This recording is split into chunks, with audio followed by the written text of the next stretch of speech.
Okay, all right, well, it's 5 o'clock, so we'll go ahead and call to order the council meeting of the East Grand Forks, the council work session of the East Grand Forks City Council for Tuesday, November 25th, 2025. Would the city administrator please call roll? Mayor Mark Olstead. Here. Council President Brian Larson. Here. Council Vice President Tim Riepel. Here. Council Members Tammy Schumacher, Ben Pokshavinsky. Here. Dale Helms. Here. Donald Kazemi. Here. Karen Peterson. Here. Okay, we have a quorum. Just a reminder, please turn on your microphones when you're speaking. Let's go to the first item on our agenda for this evening. The review of bids for recreation facility improvements, bid package number 1. Jeremy King and Tom McDonald. All right. Gentlemen. Thank you, Council President, City Council, and Mayor. Bid package 1 for our facility improvements project closed Thursday, November 13th. We received 2 bids for the ice rink refrigeration system and ice floor. One bid from Commercial Refrigeration and 1 bid from St. Cloud Refrigeration. Commercial Refrigeration came in as the low bidder, and we'll go through that tonight. On the dasherboard system, we received 1 bid, and that was from Rink Systems. All these bids have been reviewed and looked at by the steering committee, and we'll bring them forward for you all for review tonight.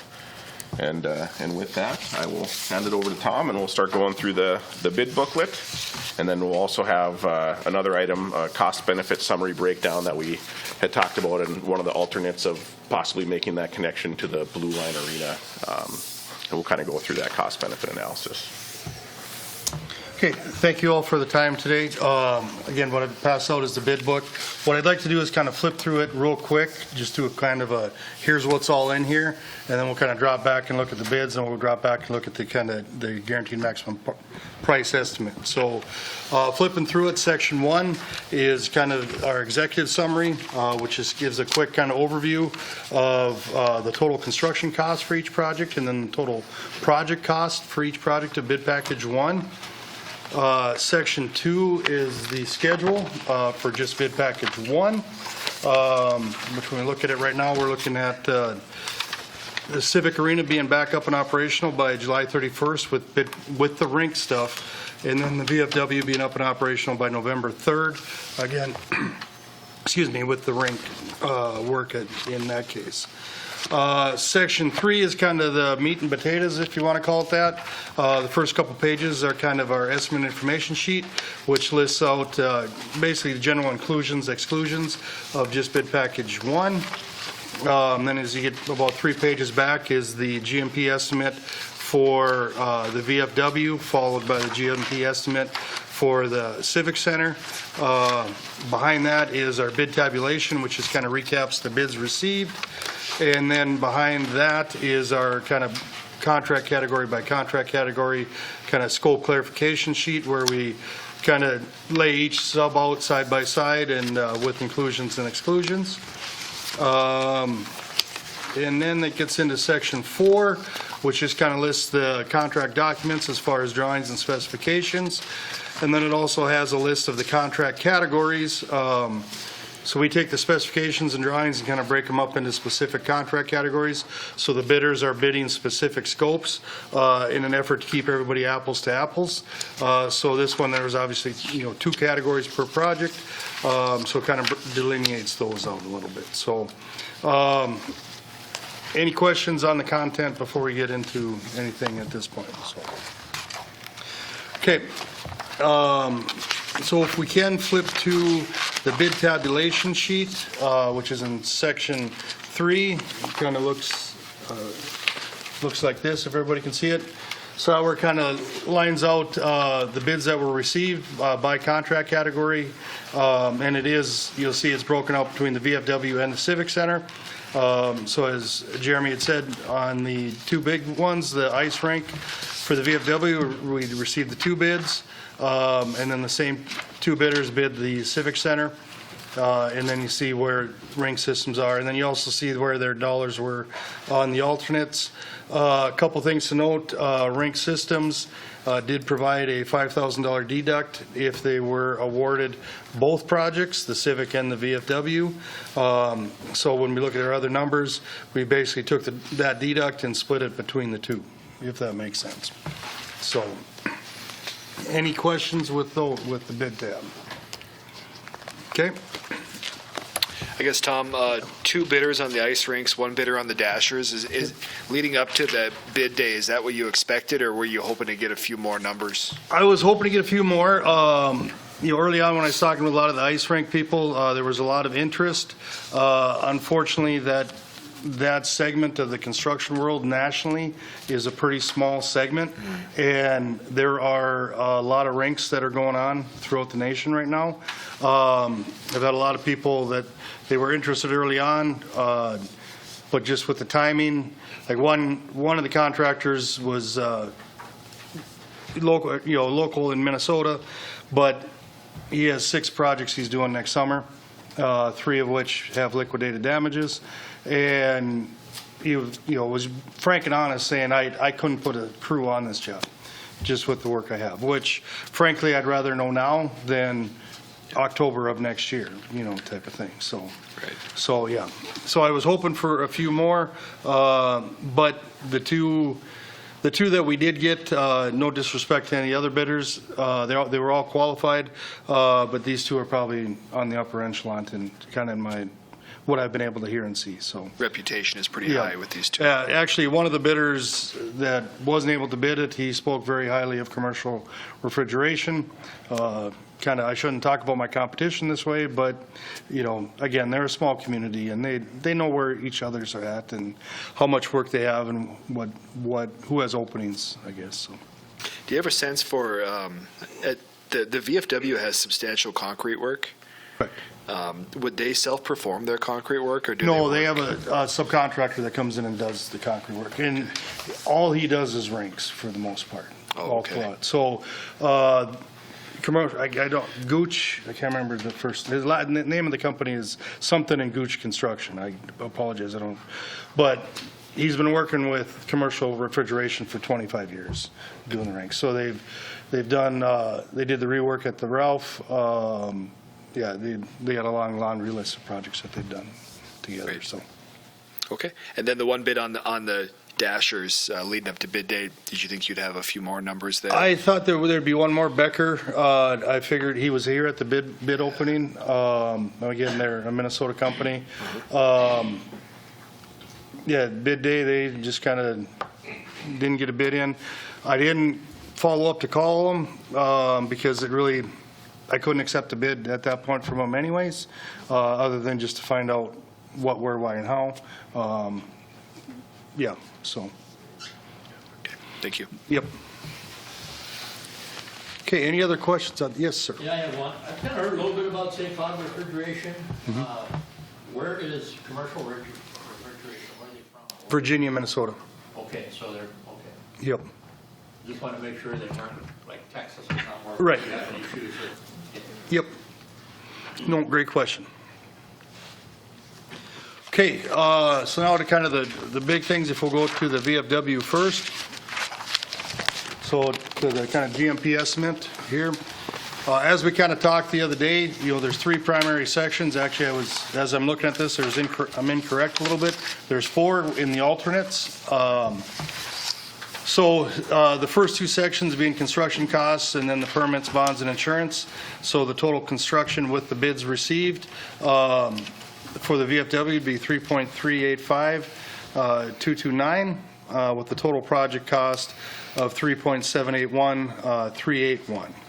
So the scope would include the testing, ice rinks, dasher boards. One thing with the general conditions and the site management, which includes the field project managers, the field engineers. This scope of this project is roughly 8 months long, but there's obviously going to be overlap with bid package 2, which would be the rest of the work. So what we did when we priced this up is we cut that in half and said 4 months, and then applied 2 months to the VFW and 2 months to the Civic Center. So when we get to bid package 2, there'll be kind of some overlap in that aspect as well. Basically, I didn't want to throw all the management costs into these two packages because it's percentage-wise, it's just not the way to do it. But just so everyone's aware, that's kind of how those things are split up, so. The alternates we reviewed with the steering committee.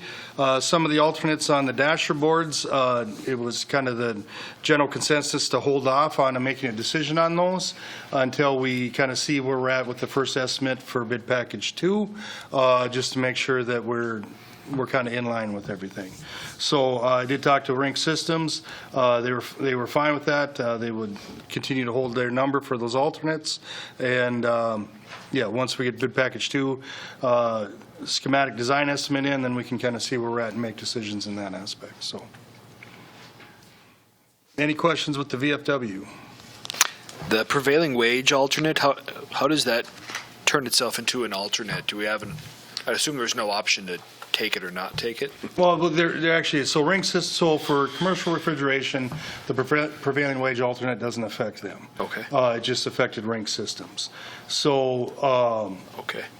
so the reason for that alternate was if we're, as a community, able to get the Mighty Duck grant, then the project has to be prevailing wage. So what we wanted to do is be able to identify that now. You know, if through that grant you're able to get $25,000 and then realize, well, here it's going to cost us 20. You know, is that beneficial or not? Okay. Type of thing. So prevailing wage is a requirement of receiving the Mighty Duck grant dollars. Correct. That's one of the strings that comes with it, Yep. more or Yep. less. Okay. Yep. Okay. Yeah, so we set it up as an alternate to where if the grant didn't come through, then no sense spending the additional $20,000. But if the grant did come through and it's of a sizable amount, that, you know, then basically you have the cards in front of you to make the decisions. So, Thank you. and that's an alternate that does not have to be accepted at this, you know, at this period. It can be accepted later if need be, so.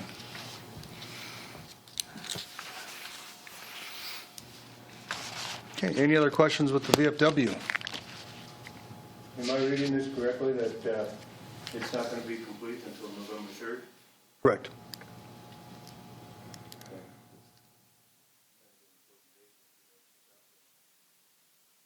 Yeah. Well, here, there's the major component is this motor control center, which is kind of the heart of the Rink system. That's a 42 to 50 week lead time, and that's what's driving it. So the rink itself, in that aspect, will be done. The dasher boards would be done. The compressors just wouldn't be able to be operational at that point. So. Well, if construction stays on schedule, yeah. I mean, there's a lot of ifs in there, but right now the Civic Center should be completed at that time, so I feel safe to say that we'd be able to host the Civic Center. And then, yeah, depending on the construction timeline, it's looking like that the VFW should be feasible for that. But one caveat that we got to put in here too is, you know, we're still vetting through scope on bid package 2. You know, this schedule is just for this work right here, which some of this work is reliant upon the work on bid package 2 as well, especially at the VFW, you know, so I basically need to put an asterisk on it. I can't make a commitment at this point to say that all work will be done by November 3rd because all work hasn't been fully identified. And I have talked with the Arts and Craft Council about this already, knowing that there could be, you know, everything's kind of still up in the air for what next fall looks like. They have alternatives, but they aren't that appealing. Right.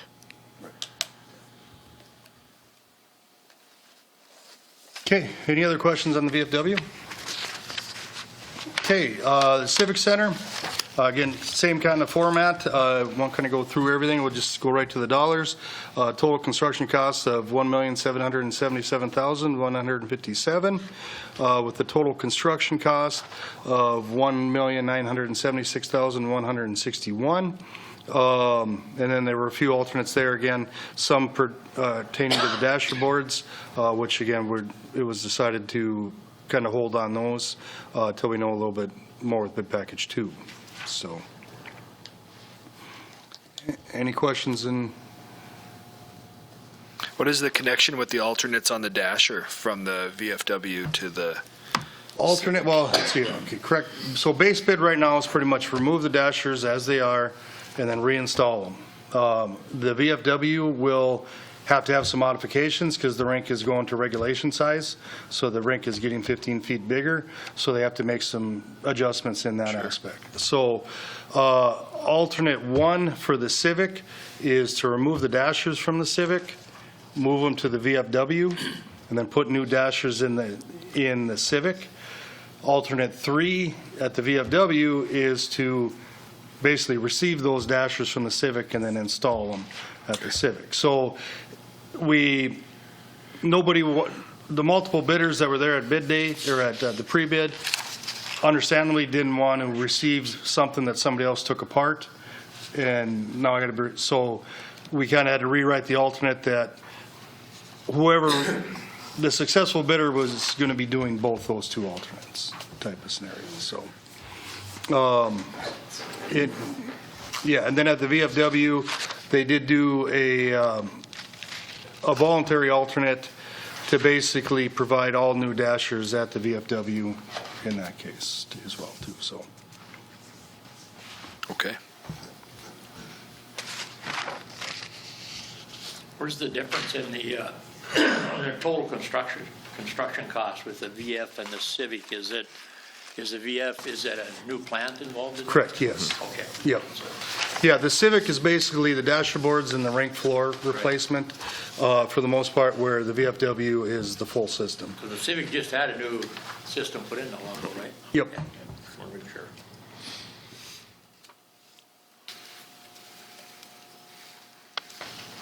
Okay. Okay, and as always, if there's any other questions, please let me know. I will answer them as best as I can. Okay. The only thing I'll touch on is when we first looked at doing this bid package one, we added that alternate to the VFW. The idea was, would we want to try to make that connection to the Blue Line Arena? And was that going to be cost effective, and how did that work into this project? So that sheet I put in front of you kind of breaks that down.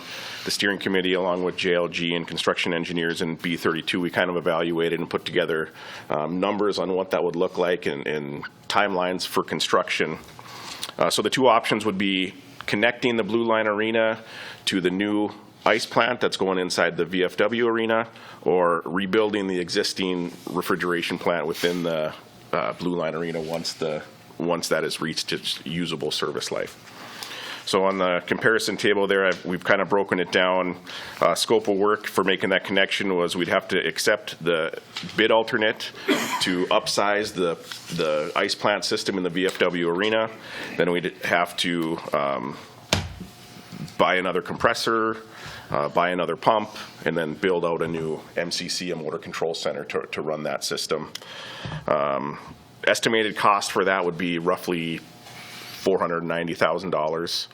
Unknown costs still inside that would be the boring to make the connection between the two, the demolition of the existing refrigeration system, and then any inflation. To get the most cost benefit out of making this happen is we'd have to do it within the first 5 years. So after that system is completed, we'd want to make these upgrades within the first 5 years just to make sure all the components work together and that we don't wait 10 or 15 years and now we're connecting a new floor, a new system to an existing system that's already 10 to 15 years old. So we'd want to make that connection within the first 5 years of completion. To rebuild the existing refrigeration system within the Blue Line Arena, which would include the chiller, the compressors, condensers, pumps, glycol, refrigerant control system, piping, and valves, we estimated that cost at about $350,000. And the only unknown cost at this point would be inflation. We figure we have 10 to 15 years left of usable service life within that refrigeration system. And so that comes with a lower upfront cost. So talking through this at the steering committee, we felt that we would be best to reject that alternate bid, use the usable life that we have left in the Blue Line Arena, and then rebuild that system when the time comes. These numbers, Jeremy, do they include the $350,000 of alternate two to increase the size of Yes. Yep. So that 490,000, that includes that 300,000 for the, or 300, or I don't know if it was 300 or 330,000 for Yeah. for the upgrade, for the upsize. And then it includes an additional compressor, an additional pump, and an additional motor control center. I got it. Okay. So the upfront cost now would be that $330,000. You would double the size of that ice plant, and then you'd have to make this remaining investment to tie it all together at some Correct. point. Okay. Yep. Okay. Any questions? Yeah, I'm kind of thinking, I'm speaking for myself here. I'm kind of thinking that maybe you're going to want to do this right the first time. And the reason I'm saying that is because if you don't, and you come back at the people and say, hey, we want another $500,000 to do this, a couple, 3 years later, you're going to have some really upset residents. I know me as one, I would be very upset if you spent all this money and done all this stuff, and then now you want to redo this other plant again. You know, to me, I think you should look at it up front and probably go with that idea, get it rather than down the road. That's just my opinion. I know how I'd feel about it, so I'm sure a lot of others would. Additional $500,000 now. What? You'd have to come up with an additional $500,000. And maybe I should clarify that. Yeah, we'd have to come up with that adult, that 490 it includes that cost of the, so we'd really be coming up with maybe 190 or 180. But the unknown costs that we don't know at this point would be the boring connection, the demolition of demoing that existing plant, which would be, you know, another cost, and then the other, I should say, the other cost that's probably not known in here is the header on that system comes in on the south side of the building, and we would have to flip the header system to come in on the north side of that building. So that'd be an additional cost, unknown at this point. So maybe that 490 isn't the best number to present because there's still some unknowns at this point. So you're saying that this, if you went with this upgrade on this thing, that's not included into this sales tax proposal stuff that we're doing? Correct. That would be separate. We'd have That's to come up over with and that. above. Yep. Yeah, and the $330,000 has to be accounted for, right? Because Correct. you'd have to pay to double the size of the ice plant. Yep. And that's part of the, I mean, you call it $500,000 or so. Yeah. Okay. And you would, Yep, so- that would be a cost you would incur now with the project. Right. We'd have to come up with that now. And we could use the sales tax project funds to do that, but understand we have $8 million. The base bid of this is almost $3.8 million. You're going to add another $400,000 to upsize the ice plant. We're just cutting into the rest of the scope of the work to happen to VFW building itself. So in all reality, the best approach would be, if we're going to do that, to find other sources of funds to do it. Yeah. Go ahead, Ben. Thank you. Jeremy, if we went with, the Blue Line Arena connection, and we get it done within 5 years, what's the life of that system then? It would still be that 25 to 30 years. So we could use the remaining 10 to 15 years life of the system that we have, invest in a new, it's a synthetic blended system there, invest in a new synthetic blended system, and then again increase that lifespan by even more for about the same cost, about that same cost of what it would cost to make that connection. So we'd actually probably gain years of service life by doing them separate. By rebuilding? By rebuilding that, yeah. Right. Yep. Right. Yeah. Given the financial situation of the city, I would say we,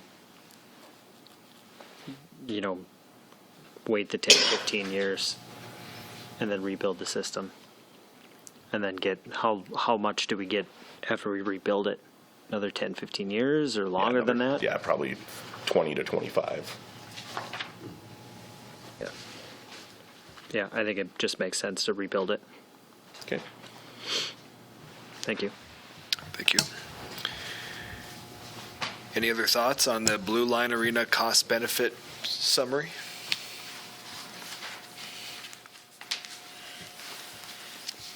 Okay. Any other comments in general for Tom or Jeremy on the bid results? Okay, I think we're good. Thank you. Thank you, gentlemen. Okay, let's move on to item number 2, city engineering contract renewal with Widseth. Mr. Huttunen. Okay, thanks, Mr. President, council members. The engineering contract currently in place with Widseth is set to expire at the end of this calendar year. If you remember, it's a 3-year contract. Started at effective date was January 1 of 23, but it started more mid-year of 2023. Inside that agreement, Widseth had committed to holding its rates at a no more than 3% increase from one calendar year to the next, and they've honored and done a good job of that. In discussing a renewal for 2026, Mr. Emery and I have met, and Widseth has agreed to carry that same 3% increase language forward for the next calendar year, and proposed a fee structure that's included in the agenda to speak to that. Across the entirety of all the different fee levels they have, it's about a 2.94% increase. And I think maybe just additional note I'll make is that Widseth, through their corporate team, they set kind of a corporate billing rate that generally is extended across all of the contracts for service they have, for work they do. And with this fee structure that Mr. Emery has proposed out of the East Grand Forks office, most of the engineering and technician level rates are still slightly lower than their corporate fee structure. So I do feel like we're getting a good value for the work that Widseth does for us, and looking for approval to extend this for one more year. Part of the question may come, so I'll just address it. Part of the why only one more year, in a lot of cases, it's due to conversation between Steve and I and timing. We had some discussion, we being staff internally, and a couple of elected officials on the leadership group with Mayor Olsted, about the fact that we have not done a request for proposals for engineering firms in many, many years.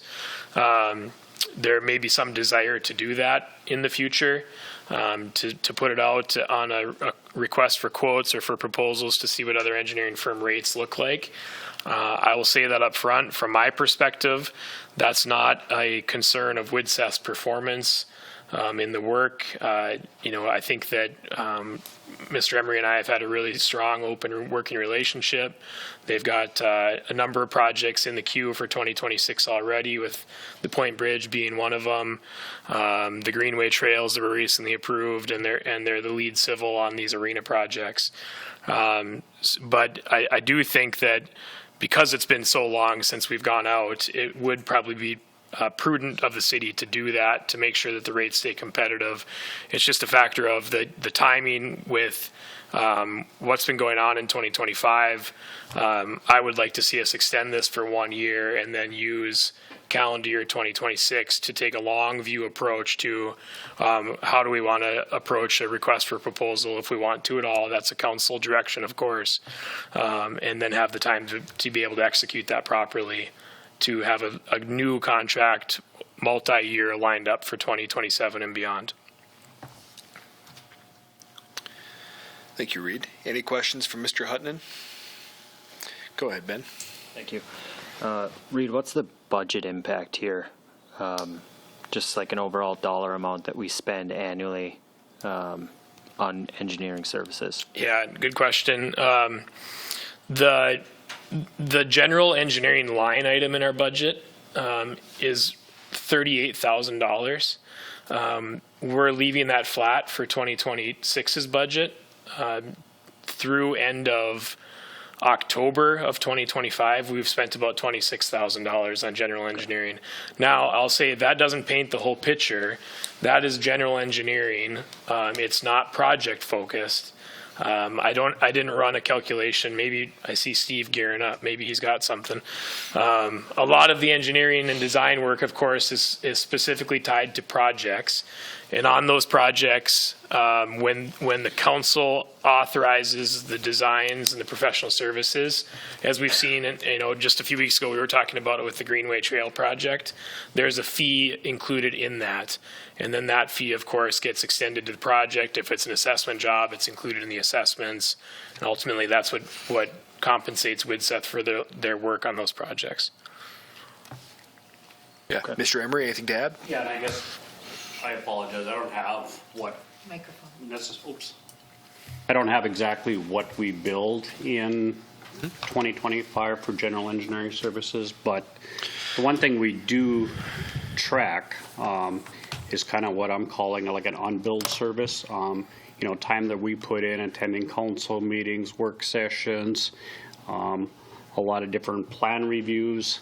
And basically that shows up on every monthly invoice as a credit.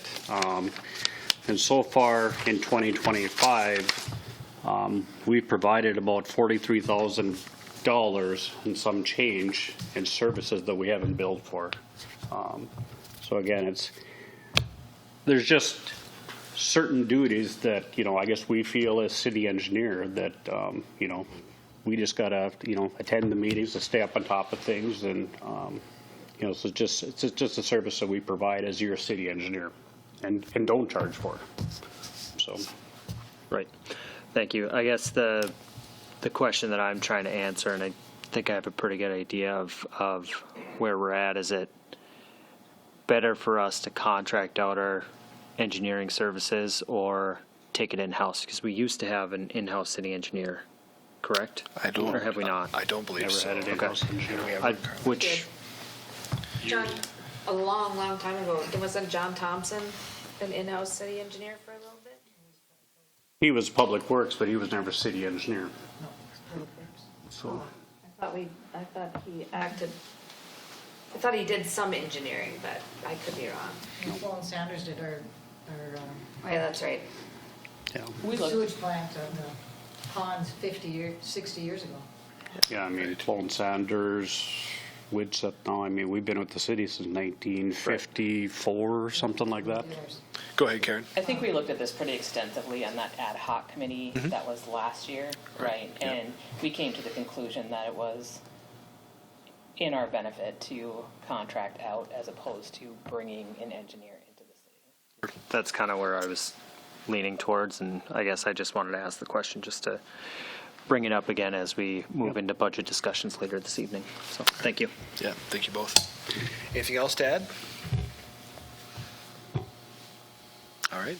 Thank you. Yes, thank you both. All right, we'll move into item number 3, 2025 residential new construction property tax abatements. Ms. Brockling. Good evening, Mayor, City Council President, City Council members. I'm bringing forward this request for our annual public hearing that's slated for December 2nd. And we have 8 properties that are up for consideration for the 2-year property tax abatement.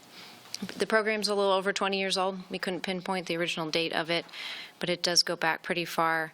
And the city share is currently listed out at the $26,983.69.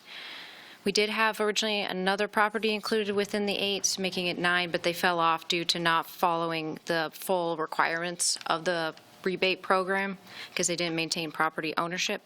So this program is actually open to any newly built house in East Grand Forks. When it hits full value, that's when they can apply to be considered for this program. And also on the same application, the $500 landscaping grant. Maggie, these 8 properties, they are, as you state, they're either in their first or second year of the abatement program?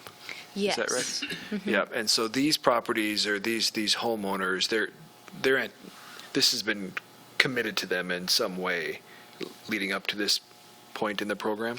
Yes, so 4 of them are already receiving the tax credit, and then 4 of them are asking to be included in this round where they get funded for the 2-year time. And sometimes it takes more than 2 years for them to hit full property value. Sometimes it takes up to 4 years is what I've heard. When they built these properties, this program was made available to them at that point, and they're anticipating this rebate, I guess is what I'm trying to say. Yeah. Yeah. Okay. Go ahead, Reid. If I may add to that, the council, I want to say it was 2022, the council reauthorized this program for any new homes built through calendar year 2026. And the county and school district agreed to that as well. So that's a conversation Maggie has scheduled for first part of next year, is to bring that back to the city council and to those other governing bodies.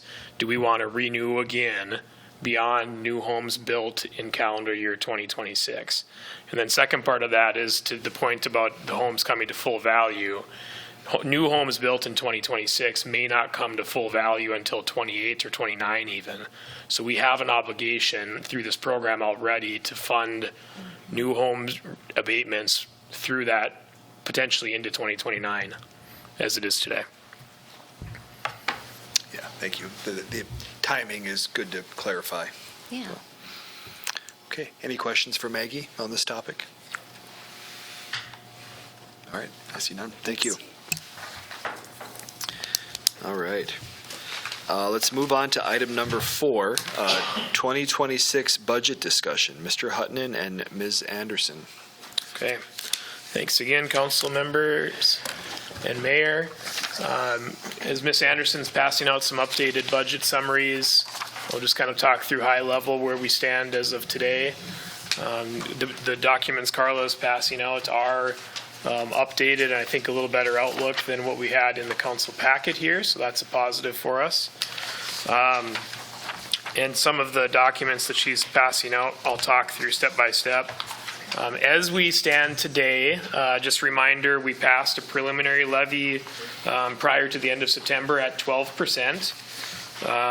The truth in taxation or your tax statements should have arrived in residents' mailboxes the second part of last week.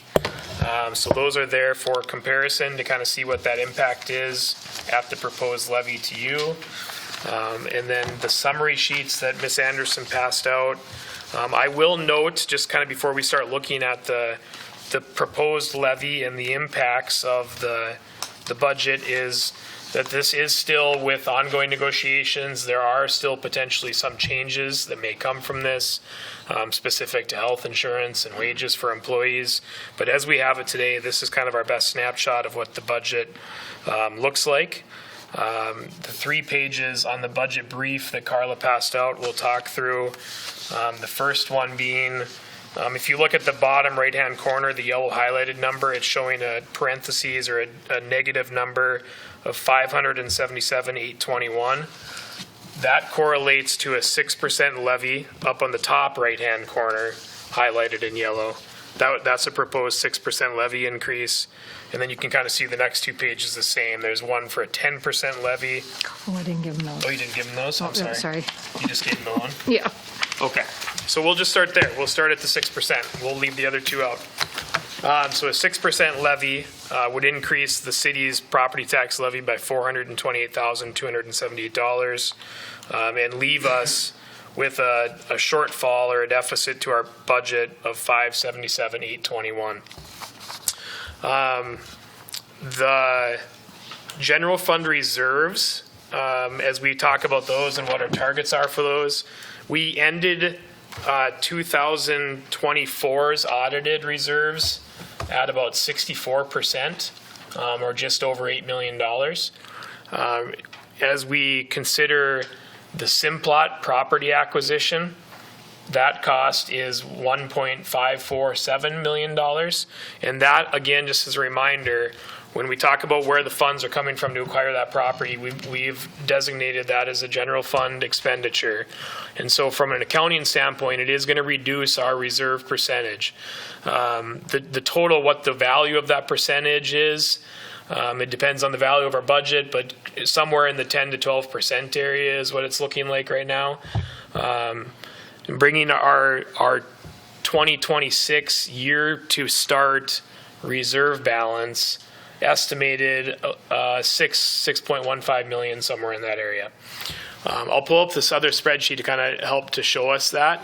This is again showing a 6% levy. The number, the 2024 year-end reserves was that a little more than 8 million number. We are budgeting to balance the 2025 budget. We did budget to spend 478,000 of our reserves to bring that budget to balance. So that's where we're getting the difference in the number from what our 2024 audited reserves were to get to this number now. And so total, when you get down to the bottom, we're at 6 million to start 2026, expecting that our 2025 goes exactly dollar for dollar to budget. This is would be our starting balance for reserves, this $6 million and change. Now I'll pause there. On 2025 spending, we don't have the year-to-date updated for you tonight. I think we have work orders through August now.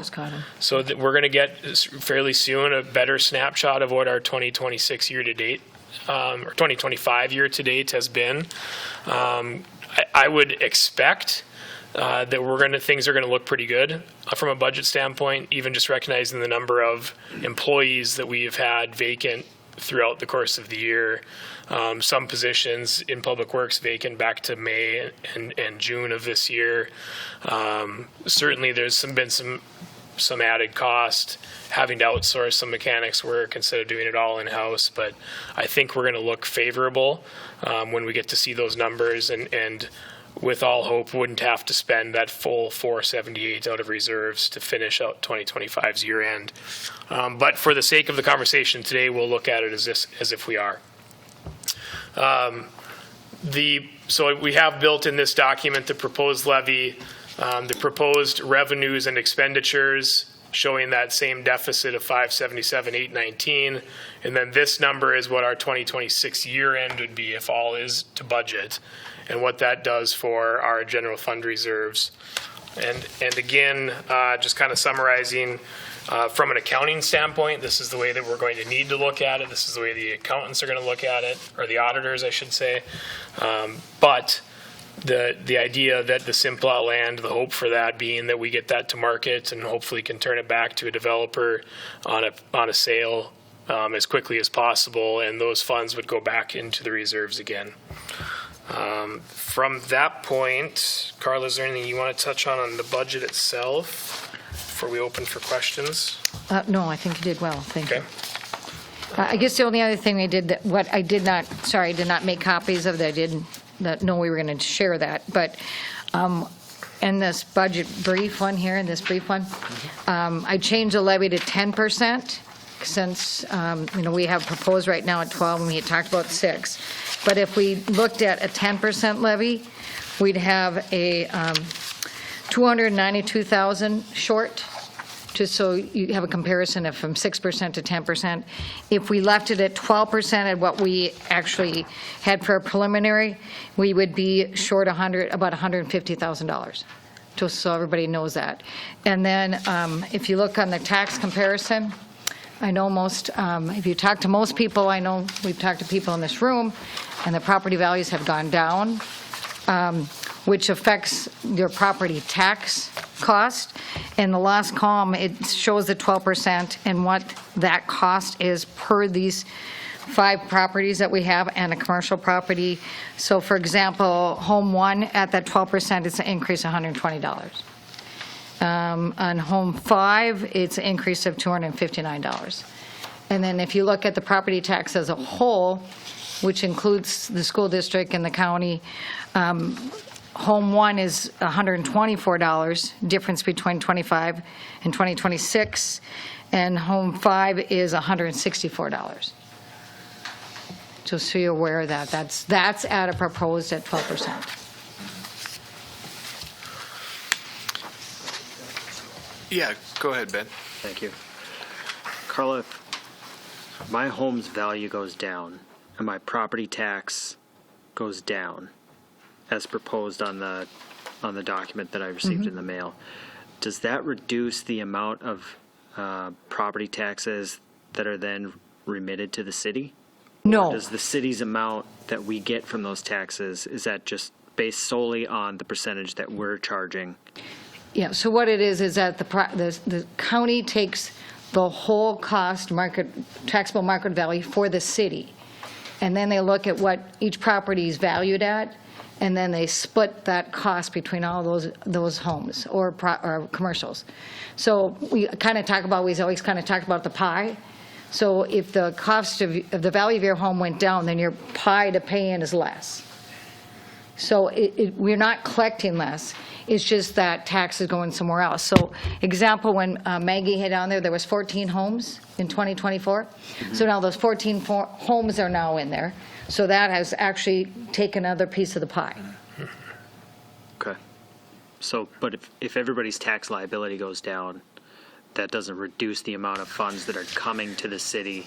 No. And the tax liability hasn't gone down because everybody's has an increase, but it's just a smaller increase because of the value of your home. Sure. And when I looked at some of them, so the values that have gone up are the lower cost homes, because those are the homes people are looking to buy. And the increase in those are probably $125. Okay. All right. Thank you. Good question. Thank you. Yeah, thank you for that explanation, Karla. If we were to focus on reducing the planned expenses for 2026, that's that 14,736,000 number, right? Correct. So if we can lower that number, that would, in accordance with the getting to a property tax number, that would help reduce the amount of reserves that we use. I mean, I kind of just trying to speak out a math equation there, but yeah. So I think that there's a lot of work to be done reviewing what's in the 14,736,000 to look for opportunities to reduce our planned expenses for next year. I think to me, that seems like a logical place to start. And I have gotten changes from departments You have, that great. have been adjusted Great. in there. Yeah, and I'm not saying it's going to be easy either, but I think we focus there and we discuss where we're comfortable at with the property tax levy and the remaining reserve, because they're all connected, right? We're going to, you push one down, the other one shoots up. Didn't solve anything for you there, but I guess it helps. No, and the helps hard me to thing is, talk out loud.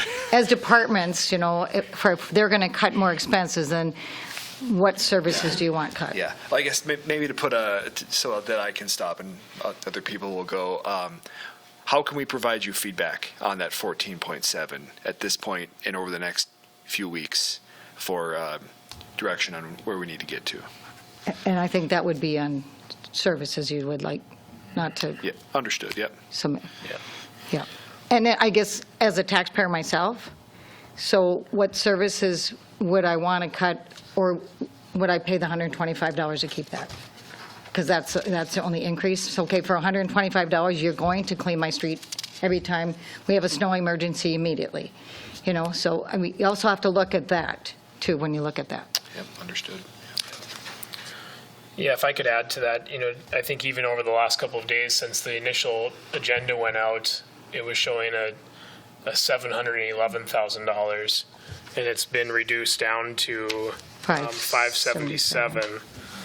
That is largely the result of department heads, even over the course of the last week here, going back through their budgets now that we have more information on how much we've spent in 2025 on things like utilities and fuel and general supplies.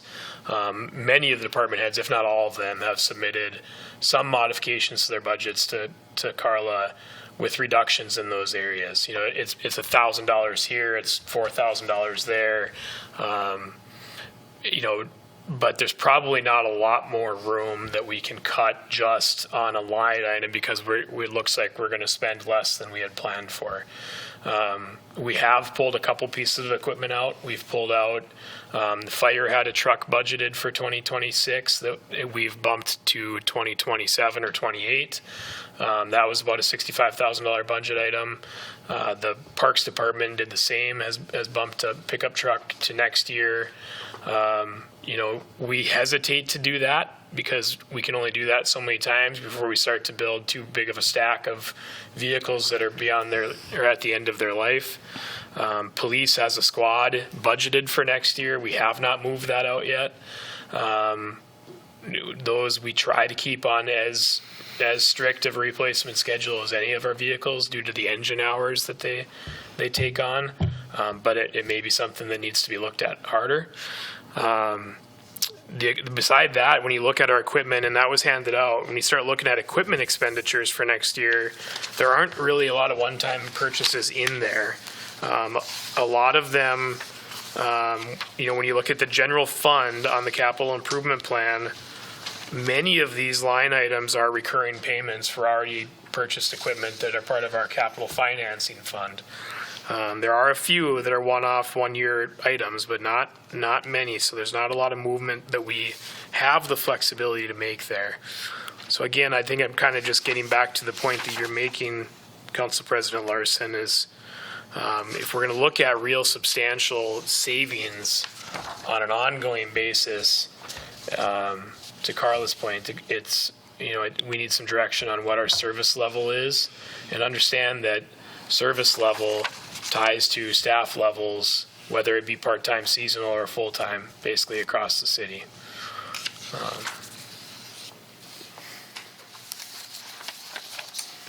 Mayor Olsted. Thank you, sir. Going from there, I mean, one of the biggest things you're going to look at is what it is going to cost us for our employees, and that's even going to make it even harder to look at the 14.7 to remove things, because you're going to be looking at, we don't know what's going to be yet, and that's an unknown that we're going to have to look at.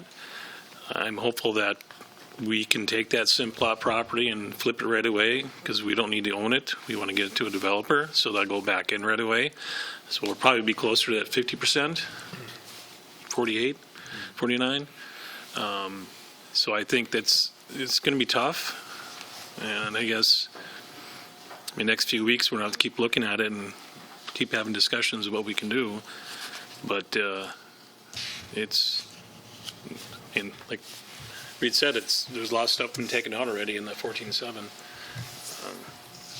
I think we have to look at going forward too, that we maintain that if we're going to keep around that 50% in the reserves.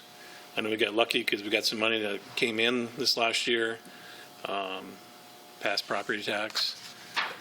So going forward, even after this year, we're really going to have to look at 27 is even going to be tougher to look at.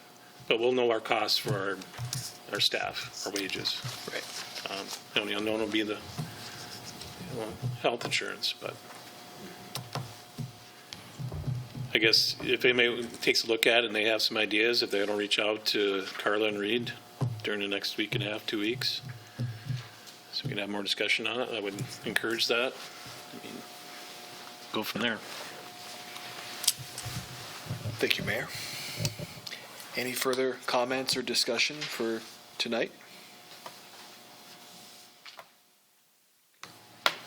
If I may, just in closing, just a reminder, next week is the scheduled truth and taxation hearing. So the budget or the city council meeting begins at 6 p.m. rather than 5 p.m. That's statutory requirement posted for a 6 p.m. meeting. So we will, with the direction we received tonight, we will present the truth and taxation hearing with the information that was preliminary approved in September and as it's been received on residents' tax statements. We won't bring a budget forward for approval at the December 2nd meeting. That will come at the earliest. It would be the December 16th meeting. And then the deadline that we need to pass a final budget before December 30th. So we'd be looking at December 16th meeting, if necessary, December 23rd, work session night, special meeting to it's kind of just some timelines in all of our minds that we're working towards. But first thing, December 2nd meeting next Tuesday, 6 p.m. Okay, thank you, Reid. Any comments? Mr. Helms. Just one. Yes, sir. Please. I'll make your day for you. I won't be here next week. I'll be gone. Okay. Okay. All right. Thank you, gentlemen. That would bring us to the end of our agenda. I would be looking for a motion to adjourn. Moved by Pukshavinsky, second by Peterson. All in favor, say aye. Aye. Opposed, same sign. Motion passes. Meeting is closed. Thank you, everyone.